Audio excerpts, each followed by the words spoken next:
This is Dave Meltzer with Entrepreneurs, the Playbook. And you think this stadium, SoFi Stadium, is amazing. It's probably the best in the world. You're going to love my next guest, the incredible Emily Ford. She is a speaker. She is an author. She is a host of the ITfactor Podcast. Welcome to my podcast, The Playbook. Thank you. I'm so honored to be here with you. Oh, the honor is all mine. But I have to talk about the ITfactor to start. Let's do it. And my mentor was actually my aunt. And my aunt was an entrepreneur who became a multimillionaire in New York City. She was a teacher and took kids on summer trips to Europe and figured out that kids needed credit cards instead of American Express traveler's checks, and somehow sold her way into American Express and created college credit cards that were co-signed as we have today, right? Right. And made millions and millions of dollars. And so I wanted her to teach me how to be a mentor. And she told me one thing that was amazing. She said, I can't teach everyone to be a successful entrepreneur unless they have something called the it factor. And she said, you're my godson. And I just have to tell you this. I'm not biased. She said, but you have it. Yeah. And I went years believing that I had it, but didn't know what it was. Yeah. Right? It just seemed like it was something I had that was going to be it. What is the it factor that has allowed you to have so much passion, purpose, and profitability in your life? That's so good. And I love helping people extract their it factor, find their it factor, because some people are born, right? They're born with charisma. They're born with having the gift of leadership. But I truly believe that all people have an it. They just have to find it and extract it and be bold enough to lean into it. But for me, it was almost 14 years ago when I was sleeping on a mattress on the floor in Minnesota, and I was working so hard. I was raised by a single mom, and I knew how to hustle. I knew how to work hard, but I didn't know how to create wealth or really even to lean into my zone of genius. And so what I realized, I had the gift of leadership and I had the gift of making relationships. So how can I turn that into a business and build sales teams? So I really leaned into that of just leading others and showing them the way.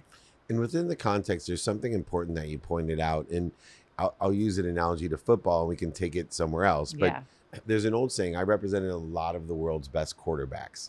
And that's the face of a team. And there's a saying in quarterbacks is that your skills and your knowledge of being a quarterback are your basement. But your desire is your potential. That's right. And I've taken this to understand something that's always frustrated me about hope and faith is that we tell a lot of people you can be whatever it is you want to be. Right. You can achieve whatever. And I believe that's true if you believe in infinite time, meaning many, many lifetimes. Right. That you could start this lifetime, like even me at 5'7", if I wanted to be LeBron James, the best basketball player ever, I could do it, just not in this lifetime. Because I have a very low basement when it comes to skills, knowledge, and desire for basketball. But you talked about something that was really interesting to me, finding your it. And would it be fair to say that part of finding your it is knowing where your highest basements are, so that if everyone focuses their attention and intention on a basement and use their desire to achieve their potential, you're best off finding the highest basement to get the most out of it. So how do we find, because you help so many people find it, the highest basement? Oh, that's so good. Yeah. First of all, I want to just strip limiting beliefs and get people to realize, number one, that they are uniquely and divinely created. There's no other you. Right. There's no other you. I mean, think about that.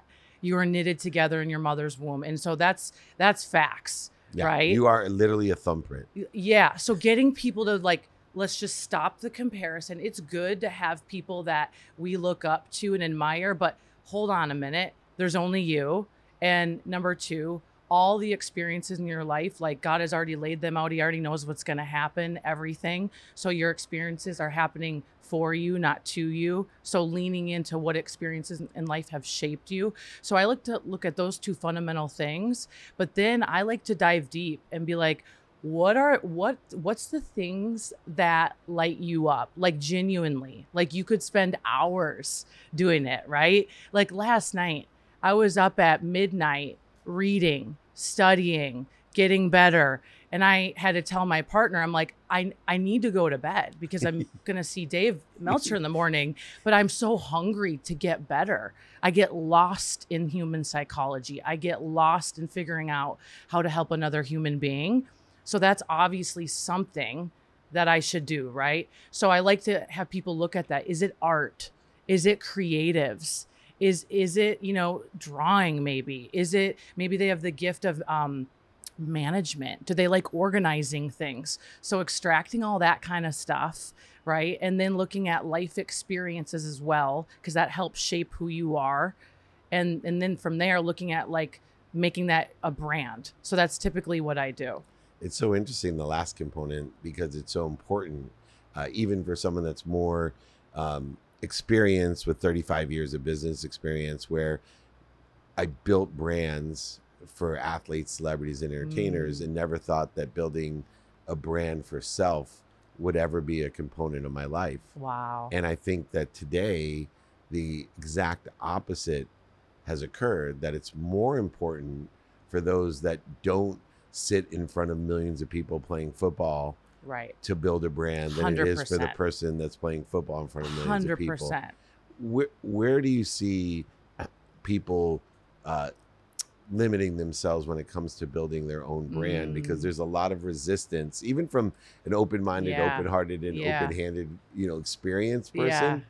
When Gary Vaynerchuk told me to build my own brand and start my own podcast, and I was resistant. Right. Why do you think it is that so many people are so resistant to that last component of building a brand? Yeah, I think there's a couple different things. I mean, you've got your outward people like me who we want to speak, we want to share. But then you look at people that they're more behind the scenes. They've built businesses, they've led teams, right? They've been teachers. And those are actually the people that we want to learn from, because someone like yourself, thank God you're doing what you're doing, because you have a wealth of knowledge to teach people like me, right? And so I look at building a personal brand as an asset. I was talking to a pastor the other day, and he's like, hey, I don't want to be like about the selfie. I want to be outward, And I'm like, no, like you need to put yourself out in service to others. And this brand is an asset, because if this church closes, if your mission closes, like what I've done in the last decade is just done nothing but put myself out, give value. No matter what happens, new business deals, speaking opportunities, I'm good because I've built the brand. I look at it as an asset, and I think people are just in their heads, really, truly, and they don't realize that they have a lot that they can share. And that's why they need to find what they're actually gifted in, so they can then extract that and share it out to the world. And do you think they worry about what other people think? 100%. And have you had that difficulty, or have you always been more of a free spirit of I'm going to be me and hate me for who I am, or then love me for who I'm not? I've always been kind of a free spirit, but I had to learn that the hard way of like, I was a good athlete in volleyball and stuff, but I wasn't that great at school, and my siblings are. And so I had to learn like, gosh, what makes me special at a young age. And I didn't have a father, and I grew up by myself a lot in a toxic upbringing. So, I believe, again, everything happens to you and not for you, right? But I learned through business, and in being in business of sales, like it's for some people, but it's not for everybody. And, service is a gift. And service is always related to faith. Amen. Yeah. And I know you and I both share great faith. Mine, I always try to simplify and bond faith between everyone without separating it. So my latest and greatest way of articulating faith is I believe in something bigger than me. Yeah. That's omniscient, all powerful, and all knowing. That good. Loves me more than my mom. So I'm always protected and promoted. That's so good. With the concept of faith, though, we talked about things happening to you or things happening for you, but we haven't really talked about a philosophy I know that you share, which is things happening through you. And I'm on a big campaign. I'm not a big influencer creating dis-ease and flu. I'm an influencer. I want to create the flow. Flow. And I see you as an influencer. Yeah. How do you empower people with the flow to be able to allow life to come through you for others? It's so beautiful. I even just get calm as you talk about it, because I once always wasn't like that. I wanted to force, I wanted to force things. I wanted to prove myself. And the closer I get to our creator, I just feel like the more I trust and I have freedom. Like, and what I mean by that is, like, we both have very aggressive schedules, right? Yeah. And like activities. Yeah. And like, there's so much freedom in just trusting and not living in fear and living in love and really focusing on something so much greater than ourselves, which is our relationship with our creator. And then how can we be the vessel? I honestly look at myself as just like I'm a little messenger of hope, Yeah. And when I live that way, it's like I have more energy, more clarity, more courage, and it's not all about me. And I live in flow, and I just constantly throughout the day, like I was on interview yesterday, and I was telling the person, like, all day long, I'm just talking to God. Like, I'm just asking for courage. I'm just asking for wisdom, like guide my footsteps and speak to me and through me and just use me as a vessel. And I truly believe like greatness comes out of me when I live in my heart and not in my head. And that is a big secret to, I think, a lot of people that live with an ease and a higher standard of excellence, really. It's so funny because I just had a meeting earlier with my aggressive active schedule. I'm building a brand that was inspired by the Psycho Bunny. I always thought the dichotomy of a Psycho Bunny, like the most cuddly, soft character being crazy, was funny. But I consider myself, and you, by the way, ferocious Buddhas. And there's this ferocious, aggressive, active personality trait, but reconciled into this calm ease of faith. I love that. And so to that end, though, one of the difficulties that people have is attaching their emotions to an outcome. Oh, yeah. I'll be happy when, right? I put a time limit on things. And these little constructs create resistance and make things more difficult. 100%. I would think it's a big part of your teaching, of your mentorship, to help people, number one, understand how you can be super aggressive and not attached to an outcome, but still be super aggressive. Like, because they think of it as goals or milestones and they get so confused. It's counterintuitive when I tell them, no, I don't have an outcome. I have a trajectory. Yeah. How best do you empower people with this counterintuitive thought of being able to detach your emotions from an outcome versus having goals or milestones or trajectories in your life? Yeah, it's about the journey, not the destination. And truly, I learned this the hard way with being so fixated on a goal at a young age. I'm like, I'm going to be a millionaire. I'm going to show everybody. And I just, a single mom. Oh, right? Totally. I put my head down, and then I got there, and I'm like, what is this? Got a Bentley. What is this? Got a second house. What is this? Empty. So empty. Yeah. Literally, I booked a trip to Africa. I went to Uganda and helped fund a school, and that changed everything for me.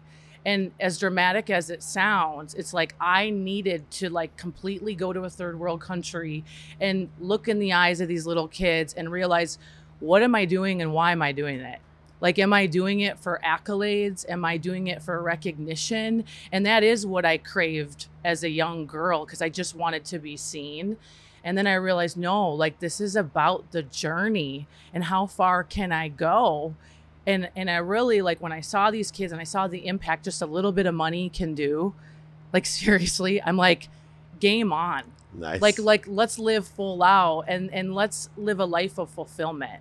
And what does that even look like? And I realized that I needed to have richer relationships that were actually had depth and actually had an equal energy exchange. And I needed to spend more time on things that were going to feed my soul instead of my ego. And so I learned that, you know, through growing and then flatlining and then declining and all of it. But I truly feel like if you have that mindset of like, I just want to serve, I want to be excellent. And I'm just so interested to see how much better I can get every day. Like, it's just kind of a little thing with myself. Like, how much better can I be today than I was yesterday? It's like, life is fun. Oh, it's amazing. And you remind me of Paul Allen from Microsoft, who is a young person, mentored me. And I had just become very wealthy, and I was always talking about money. And Paul Allen shared with me a story. He said, Dave, he goes, you know, I made all this money at Microsoft and I wasn't happy. So I bought more things and I wasn't happy. I bought different things and I wasn't happy. And I bought more different things and I wasn't happy. And then I went to the Middle East and delivered wheelchairs. And one of the wheelchairs that I delivered was to a mom that had never left the hospital bed. Yeah. And we put her in a wheelchair. Sorry, I get choked up. No. But he tells me the story. He goes, and we put her in the wheelchair and pushed her. And this 4-year-old boy came running up crying. And he's like, thank you so much. My mom's never been out of that bed. Wow. I've never seen my mom out of the bed. Thank you so much. And he said, and Dave, I was happy.